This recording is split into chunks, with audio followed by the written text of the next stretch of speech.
बिस्मिल्लाहिर्रहमानिर्रहीम अस्सलातु वस्सलामु अलैका या ख़ातमन नबीन। अस्सलामु अलैकुम स्टूडेंट्स, लेक्चर नंबर 12 कंटिन्यू हमारा how should you test your purpose.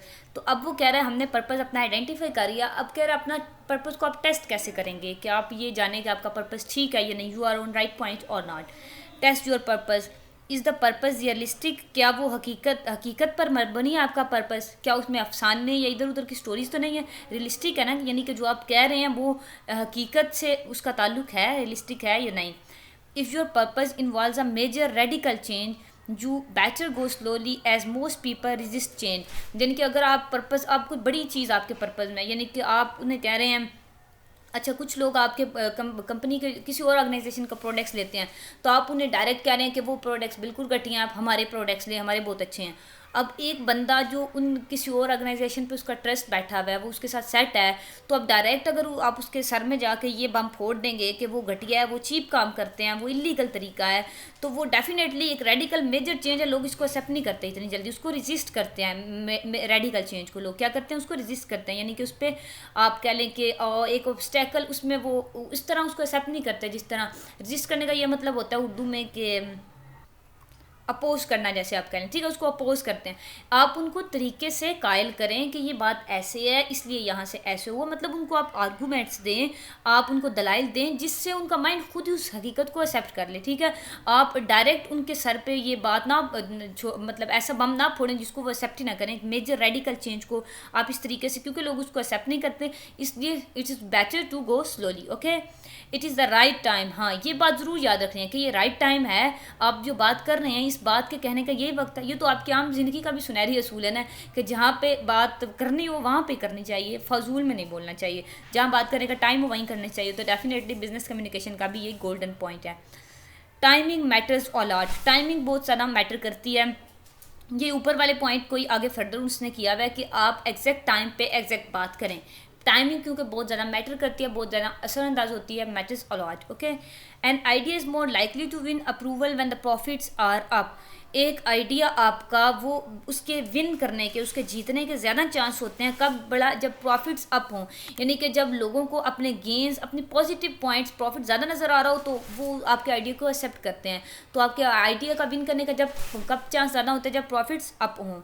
Is the right person delivering the message, हाँ ये बात भी याद रखनी है कि अगर आप मैसेज किसी और तरीके से, मतलब ईमेल या ऐसी कम्युनिकेशन नहीं यूज़ कर रहे, आप बाय पोस्ट या किसी और तरीके से मैसेज को सेंड कर रहे हैं, तो ये बात याद रखनी है कि जो पर्सन डिलीवर करने वाला वो राइट पर्सन है। ऐसा ना हो कि वो आपका मैसेज खुद देखे और फिर उसको हज़फ कर ले उसमें से कोई चीज़ें, या वो आपका प्रॉपरली आपके मैसेज को डिलीवर या कम्युनिकेट ना कर पाए। Some people have more leverage in an organization and hence have a better shot at getting the purpose achieved. यानी कि कुछ लोगों की किसी ऑर्गेनाइजेशन में मोर लेवरेज, यानी कि उनकी ज़्यादा, उनका इन्फ्लुएंस ज़्यादा होता है, उनकी ताकत कुव्वत ज़्यादा होती है ऑर्गेनाइजेशन में, और क्या होता है, have a better shot and getting the purpose achieve. तो वो क्या करते हैं, एक अच्छा शॉट मार लेते हैं, यानी कि वो अच्छे तरीके से अपना जो एक उनका जो पर्पस होता है उसको अच्छे से अचीव कर लेते हैं, यानी कि उनके इन्फ्लुएंस ज़्यादा होता है, उनकी ताकत, मतलब एक बॉस है, उसका मैसेज कितने अच्छे से वो अपना पर्पस अचीव करेगा एज़ कम्पेयर टू एक असिस्टेंट, ठीक है। एक असिस्टेंट से ज़्यादा एक बॉस अपना मैसेज का पर्पस ज़्यादा अच्छे से अचीव कर सकता है, गेट कर सकता है। तो ये उसकी कंपनी में, उसके ऑर्गेनाइजेशन में लेवरेज के डिफरेंस की वजह से है। Is the person acceptable to the organisation, sorry purpose, क्या आपका जो पर्पज़ है वो ऑर्गेनाइजेशन के लिए भी काबिल कबूल है या नहीं, ये ना वो ऑर्गेनाइजेशन को घाटा का सौदा हो रहा हो या उसके लिए कोई लॉस क्रिएट हो रहा हो, तो ये आपने माइंड में रखना है। As a representative of your company you are obligated to work for its गोल।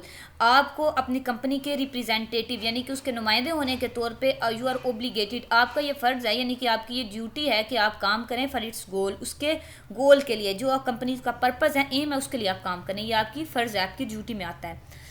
अब ऑडियंस को एनालाइज आपने कैसे करना है, हु आर दे, वो कौन लोग हैं, what is their probable reaction to your message, गालिब आपका क्या इम्कान है कि आपके मैसेज का उनका क्या रिएक्शन, क्या रद्द-ए-अमल होगा, ये सब कुछ आपने पहले से एनालाइज कर लेना है। ये हमने बेटा पहले भी किया हुआ है कि हम कुछ काम करते हैं तो हम ये सोच देते थे कि ऑडियंस का इस पर क्या रद्द-ए-अमल होगा, फिर हम वैसे वैसे आप खुद को प्रिपेयर कर लेते थे। याद हो कि ना याद हो आपको, मुझे याद है।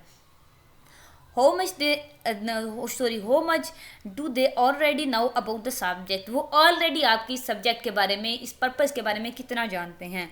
What is their relationship to you, ये सारी पुरानी बातें हैं, मुझे याद है अच्छी तरह. Determine the audience size and composition, हाँ कि ऑडियंस का साइज़ और कंपोजिशन, यानी कि आपने ये याद रखना है कि आपको मैसेज सिर्फ अपने डिपार्टमेंट में पहुँचाना है, पूरे आपके ऑर्गेनाइजेशन में पहुंचाना है, या आपको वाइड लेवल पे पब्लिक में पहुंचाना है. आपके ऑडियंस कौन है, उनका साइज़ और उनकी कंपोजिशन आपने याद रखनी है. कंपोजिशन का मतलब है ऑडियंस का मेंटल लेवल, कि वो कॉमन यानी कि वो लेमैन है, या वो एक आप कह लें इन्फ्लुएंस पर्सन है, या वो एक एजुकेटेड पर्सन है, क्वालिफाइड पर्सन है, एक ऐसा पर्सन है जिसका बिजनेस के साथ बिजनेस बैकग्राउंड है, बिजनेस का. मतलब उसकी कंपोजिशन और ऑडियंस का साइज़ आपने डिटरमिन करना है, माइंड में रखना है. Focus on the common interest of the audience but be alert to their individual concern. Common interest पे फोकस करें, यानी कि उनका जो मुश्तरका मफाद है ऑडियंस का, उस पर आप फोकस करें, लेकिन आप उनके इंडिविजुअल कंसर्न, उनके ज़ाती मफाद के बारे में भी अलर्ट रहें. यानी कि ऐसा ना हो कि आप उनको इंडिविजुअली आप उनको लॉस में दे के उनको कॉमन इंटरेस्ट की तरफ फोकस कर रहे हैं. नहीं, आपने मेन फोकस आपका कॉमन इंटरेस्ट की तरफ होना चाहिए, लेकिन उनके जो पर्सनल उनके इंडिविजुअल कंसर्न हैं, इंडिविजुअल इंटरेस्ट हैं, वो भी आपके माइंड में होने चाहिए. उसको आपने बिल्कुल भी इग्नोर नहीं करना. ठीक है, फोकस कॉमन पे करना है, लेकिन इंडिविजुअल को भी इग्नोर नहीं करना. ये भी एक ट्रिक है जो आप मैसेज जब लिखेंगे तो ही सीखेंगे. Identify primary audience. Primary audience को आप आइडेंटिफाई करें, मतलब सबसे पहले आपका ऑडियंस कौन है, कौन देखेगा आपका message. Try to identify the people who are most important to your purpose. वो लोग पहचानने की कोशिश करें जो आपके पर्पज़ के लिए मोस्ट इंपॉर्टेंट है, यानी कि जो ज़्यादा इन्फ्लुएंशियल है आपके पर्पज़ के लिए, जिन पर आपके मैसेज का ज़्यादा असरअंदाज होना है, वो लोग देखें कौन से हैं. Estimate the audience probable reaction, ये ऊपर भी हमने पढ़ा. उनका गालिब रिएक्शन जो रद्द अमल है उसको आप एस्टिमेट करें, यानी कि अगर वो उन्हें गुस्सा आ सकता है तो किस हद तक, अगर वो आपके पर्पज़ को रिसिस्ट करेंगे तो किस हद तक, मतलब आप वो एस्टिमेशन आपके पास पहले से हो, ताकि आपका फर्दर आपको आगे से प्रोसीड करने के लिए आपके पास लाएमल भी कोई हो. A gradual approach and plenty of audience is required to win over a skeptical audience. वो कह रहे हैं कि gradual approach and plenty of evidence. Gradual approach का मतलब होता है एक बतदरीज आपकी, यानी कि ना ज़्यादा हार्श, ना ज़्यादा स्लो और ना ज़्यादा फास्ट. आपकी जो अप्रोच है वो ग्रेजुअल होनी चाहिए, बतदरीज, आपने तरीके से. और प्लेंटी ऑफ एविडेंस का मतलब है बहुत सारे, ढेर सारे दलाइल आपके ज़रूरी हैं, रिक्वायर्ड हैं. किस लिए?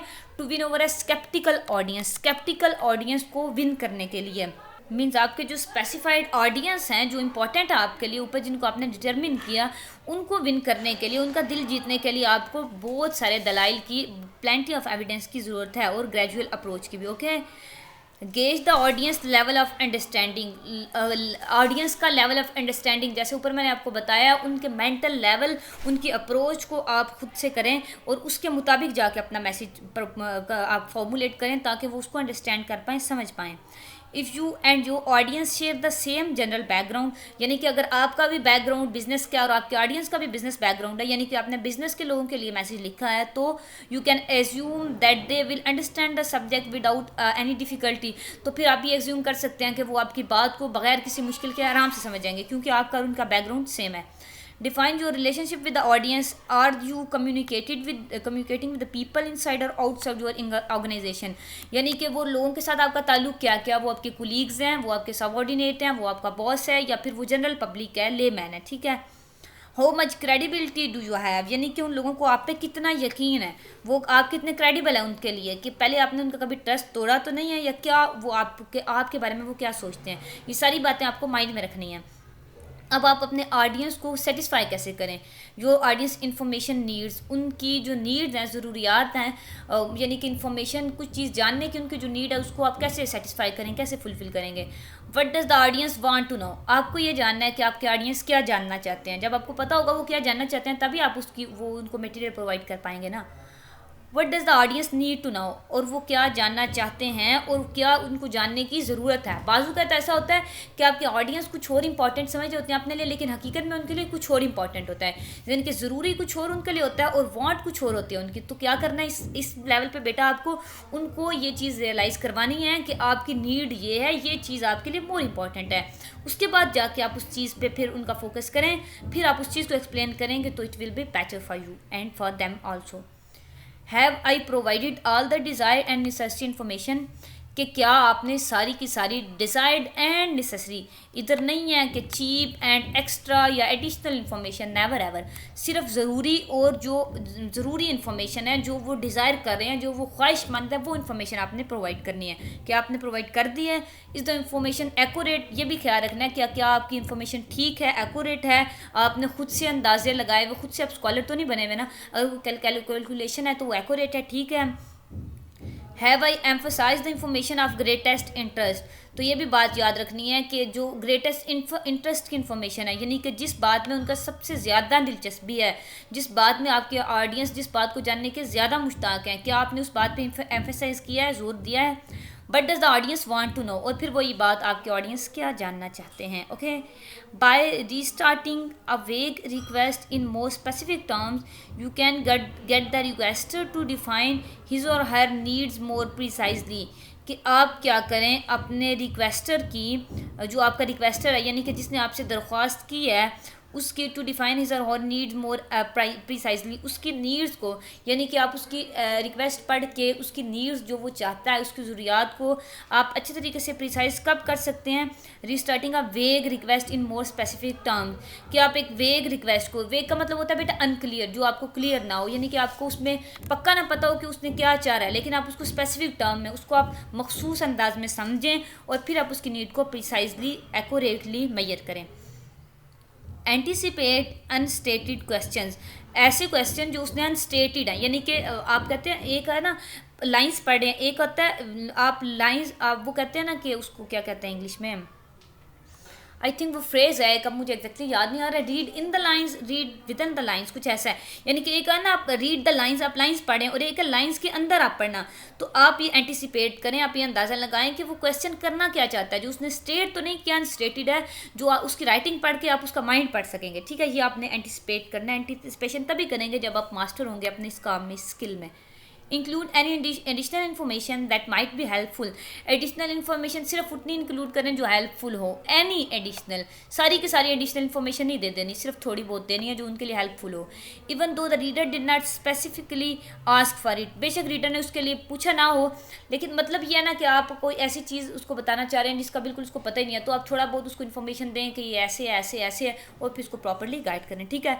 मतलब एडिशनल इन्फॉर्मेशन हमेशा उतनी देनी है, ये बहुत मुश्किल काम होता है बेटा इसको कंट्रोल करना, जितनी उसको रिक्वायर्ड है, मतलब बहुत थोड़ी सी, कि जिससे वो फेडअप भी ना हो और आपका पर्पस भी जो है वो डिफीट ना हो, आपके जो लिखने का पर्पस है वो भी फुलफिल हो जाए और आपका काम भी हो जाए, ठीक है। नेक्स्ट है test the completeness of your message, अपने मैसेज की कंप्लीटनेस कैसे टेस्ट करेंगे कि वो कंप्लीट है या नहीं? By making sure it answers all the important question. Important question कौन से हैं? Who, what, when, where, why, how, why, how is the information accurate, ये सारे इंपॉर्टेंट क्वेश्चन है।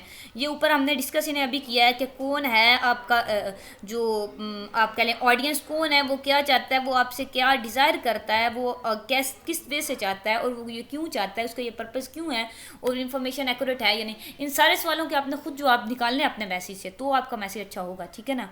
Be sure that the information you provide is accurate and that the commitment you make can be kept, कि आपने जो information provide किया वो accurate है, इस तरह ही लोगों का आप पे ट्रस्ट बिल्ड होगा ना, उनका ट्रस्ट आप पे ठीक है मेंटेन रहेगा। कि अगर आप उनको अगर गलत मलत बातें करें, वो कहेंगे यार पिछली बार भी इसने झूठ बोला था, इस बार भी गप्पें हाँकी होंगी, तो क्या ज़रूरत है इसका मैसेज पढ़ने की।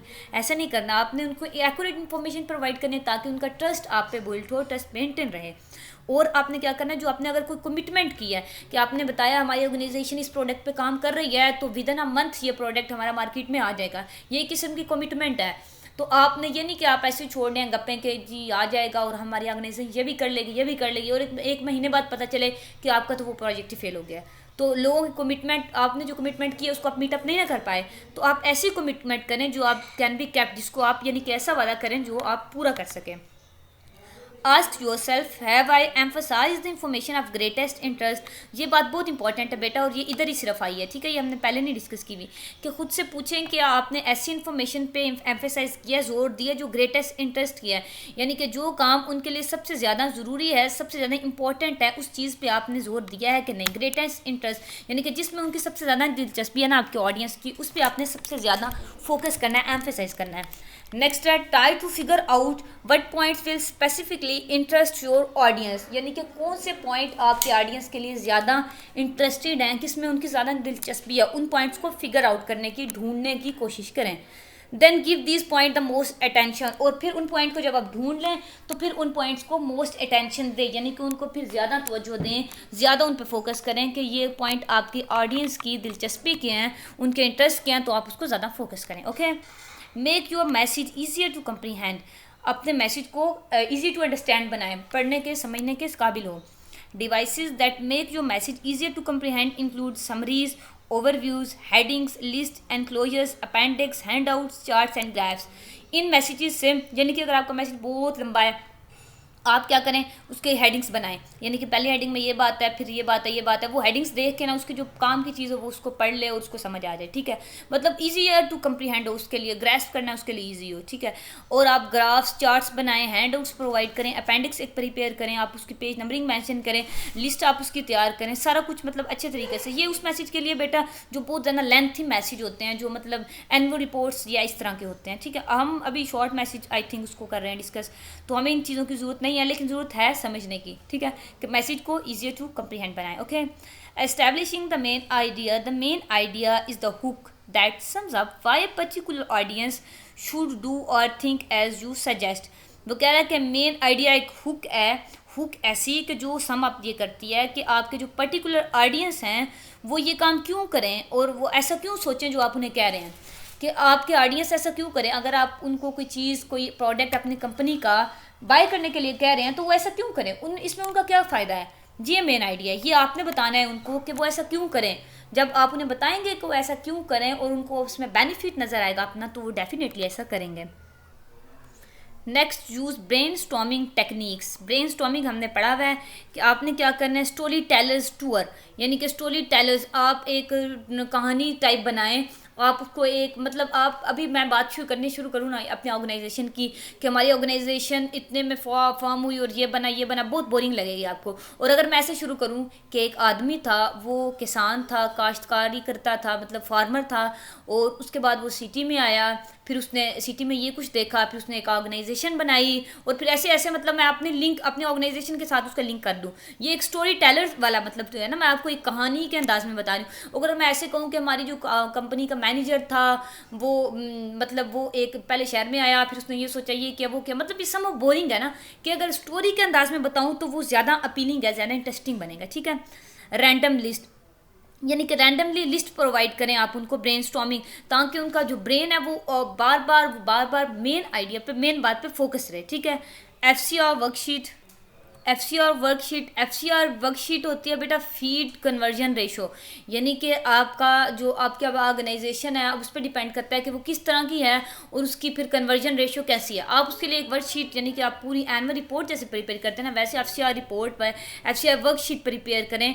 मतलब अगर आप किसी कोई मैसेज में आप अपने ऑडियंस को कोई चीज़ परसू कर रहे हैं अपने ऑर्गेनाइजेशन के बारे में, तो उसको कुछ डेटा, कुछ एविडेंस प्रोवाइड करें जिससे वो परसू हो वाकई और आपकी बात का कायल हो, आपकी बात पे अमल करे। ठीक है, जर्नलिस्टिक अप्रोच कहते हैं कि जर्नलिज्म वाली, यानी कि जर्नलिस्ट कहते हैं ना एक जैसे मैगजीन्स जो लिखते हैं, जो न्यूज़पेपर लिखते हैं, मतलब जर्नलिस्ट जो होते हैं, आप जर्नलिस्टिक अप्रोच यानी कि लोगों में जाकर उनको अंडरस्टैंड करके उनके माइंड के मुताबिक, उनके मेंटल लेवल तक जाके उनको बात समझाने की कोशिश करें। ठीक है, ये एक आप शॉर्ट लेवल में कहने एक जर्नलिस्ट का ये काम होता है। ठीक है, वो हर मेंटल लेवल के बंदे से बात करता है और उसके मुताबिक करता है। ठीक है, यानी कि अगर आप कोई मैगजीन देखें, जो बच्चों के मैगजीन होते हैं, या आप न्यूज़पेपर की बात कर लें, न्यूज़पेपर अब कोई भी उसको पढ़ेगा वो उसको अंडरस्टैंड कर पाएगा। ठीक है, यानी कि वो जर्नलिस्ट जो लिखते हैं, मतलब वो जर्नलिज्म एक ऐसा आप कह लें एक बड़ी वाइड फील्ड है। और वो जर्नलिस्ट जो होता है वो अपनी इस बात में माहिर होता है कि वो अपनी बात जो उसका लिसनर है, वट जो उसका ऑडियंस है, उसके लेवल पे जाकर उसको समझा सके। ये जर्नलिस्टिक अप्रोच है, इसको आपने फॉलो करना है। क्वेश्चन एंड आंसर चेन, मतलब आप खुद से क्वेश्चन एंड आंसर चेन एक बनाएं अपने सेशन में, ताकि उनके जो माइंड में आंसर आ रहे हैं, क्वेश्चन आ रहे हैं, उनको साथ में उसका आंसर मिल सके। Limit the scope, the main idea should be geared to the length of the message, कि मेन आइडिया जो है वो मैसेज की लेंथ को कंट्रोल करे, यानी कि मैसेज की लेंथ इधर उधर की बातें ना हो, ज़्यादा उस पर मेन आइडिया पे ही फोकस हो। Okay, select appropriate channel and medium, जी हमने ऊपर बात की कि ऐसा medium channel appropriate medium select करना बहुत इंपॉर्टेंट है।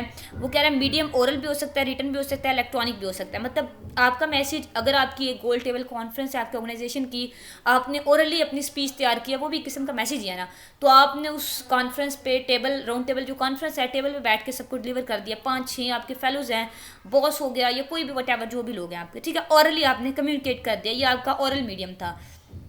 अगर आपने पूरे डिपार्टमेंट को कोई लेटर प्रोवाइड करना है तो आप डेफिनेटली उसको रिटन तरीके से, या आप उसको ईमेल करेंगे, फैक्स करेंगे या पोस्ट करेंगे, तो रिटन तरीके से, रिटन आपका जो मीडियम है, चैनल है, वो रिटन होगा, ठीक है, उसको डिलीवर करने का। इलेक्ट्रॉनिक में ईमेल आ गया, फैक्स आ गई, और भी इस तरह के इलेक्ट्रॉनिक जो मीडियम है ना, वो आपके मैसेज को डिलीवर करने के यूज़ हो सकते हैं। ओरल मीडियम और रिटन मीडियम को उसने भी डिस्क्राइब किया हुआ है, हम देख लेते हैं। Oral medium is best when you want immediate feedback, जब आप इमीडिएट फीडबैक चाह रहे हो। जैसे मैंने बेटा आपको अभी राउंड टेबल कॉन्फ्रेंस की एग्जांपल दी ना, कि आपकी कंपनी का, ऑर्गेनाइजेशन की एक आप प्रोजेक्ट पे काम कर रही है, तो आप चाह रहे हैं कि इस तरह से काम करें। अब आप मैसेज फॉर्मुलेट करेंगे, लिखेंगे, वो जाएगा लोगों तक, मतलब थोड़ा टाइम लग जाएगा। आप क्या करते हैं, आप एक इमीडिएट आप मीटिंग बुलाते हैं, आप अपना मैसेज उन लोग तक कम्युनिकेट करते हैं। आपको इमीडिएट फीडबैक चाहिए, फ़ौरन से उसका आंसर चाहिए, आप उनको फ़ौरन से बताते हैं कि ये ऐसे चाह रहा हूँ, मैं ऐसे चाह रहा हूँ, मतलब ओरली कम्युनिकेट करते हैं, ठीक है, because you need immediate feedback.